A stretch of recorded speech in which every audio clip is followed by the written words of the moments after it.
السلام علیکم۔ غیر اللہ کی پکار کے قائل لوگوں نے کس طریقے سے قرآن کا حق بات کو چھپانے کی کوشش کی ہے اور اپنے بزرگوں کی پکار کو ثابت کرنے کی کوشش کی ہے، آئیے دیکھتے ہیں۔ سورہ نمبر 40 اور آیت نمبر ہے 65۔ اللہ تعالیٰ فرماتا ہے هو الحی لا الہ الا هو فادعوہ مخلصین لہ الدین الحمد للہ رب العالمین۔ وہی زندہ ہے، اس کے سوا کوئی معبود نہیں، اسی کو تم پکارو، اپنے دین کو اس کے لیے خالص کر کے۔ ساری تعریف اللہ رب العالمین ہی کے لیے ہے۔ اب اس میں آپ کو لفظ دکھائی دے رہا ہے فادعوہ، اسی کو پکارو۔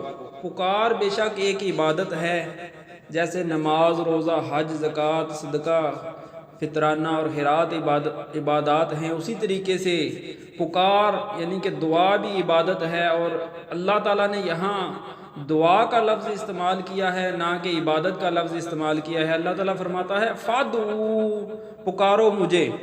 لیکن جو غیر اللہ کی پکار کے قائل ہیں، انہوں نے اس کا کیا ترجمہ کیا ہے، یہ دیکھیے۔ جناح گڑھی صاحب اس کا ترجمہ کرتے ہیں، وہ زندہ ہے جس کے سوا کوئی معبود نہیں، پس تم خالص اسی کی عبادت کرتے ہوئے اسے پکارو۔ تمام خوبیاں اللہ ہی کے لیے ہیں جو تمام جہانوں کا رب ہے۔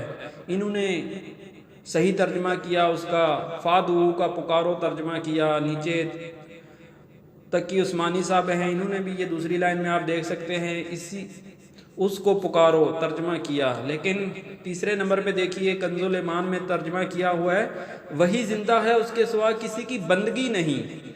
یہاں پر اگر لفظ آتا فَعْبُدُ اللَّهُ، اس کی عبادت کرو، تو پھر تو اس کی ترجمہ کر سکتے تھے کہ اس کی بندگی کرو۔ لیکن ان کو پتہ ہے جب ہم حق ترجمہ کریں گے، یہ ترجمہ کریں گے کہ اسی کو پکارو، تو پھر غیر اللہ کی پکار بند ہو جائے گی، پھر ان اولیاء اللہ سے لوگ اپنی حاجتیں مانگنا بند کر دیں گے، ان کو حق پتہ چل جائے گا۔ حق کو چھپانے کے لیے انہوں نے یہاں پر یہ ترجمہ بندگی کیا ہے یا عبادت، بعض اوقات عبادت کرتے ہیں۔ نیچے دیکھیے، یہ طاہر القادری صاحب نے اس کا کیا ترجمہ کیا ہے، وہی زندہ ہے، اس کے سوا کوئی معبود نہیں، پس تم اس کی عبادت اسی کے لیے طاعت و بندگی کو خالص رکھتے ہوئے کیا کرو۔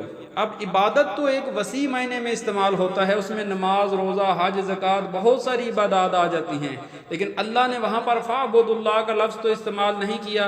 اللہ لفظ استعمال کر رہا ہے فَادْعُوهُ، اسی کو پکارو۔ یہاں پر ہو جو ہے وہ اس میں ضمیر استعمال ہوا ہے، اور یہ کس اسم کے لیے استعمال ہوا ہے، اللہ کے لیے استعمال ہوا ہے۔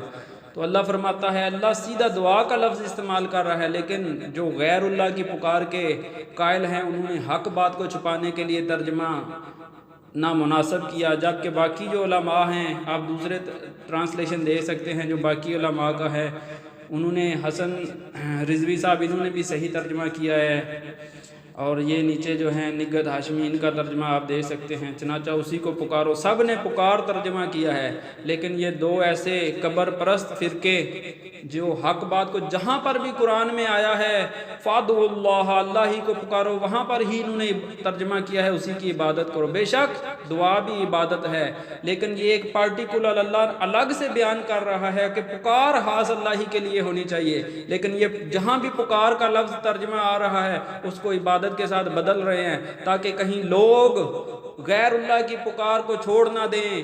ان کے پھر جب پتہ چل جائے گا لوگوں کو، پھر کون پکارے گا غوث کو، کون پکارے گا شیخ عبد القادر جیلانی کو، کون پکارے گا پھر بہاؤالدین زکریا کو، کون پکارے گا امام بری کو، کون پکارے گا علی حجویری کو، کون پکارے گا اجمیر شریف والے کو۔ اس لیے ان کو ڈر ہے اور حق بات کو چھپانے کی کوشش کرتے ہیں، لیکن حق بات چھپی نہیں رہتی۔ سب دوستوں سے گزارش ہے کہ وہ اس ویڈیو کو شیئر کریں تاکہ لوگوں تک حق بات پہنچ سکے۔ بہت شکریہ۔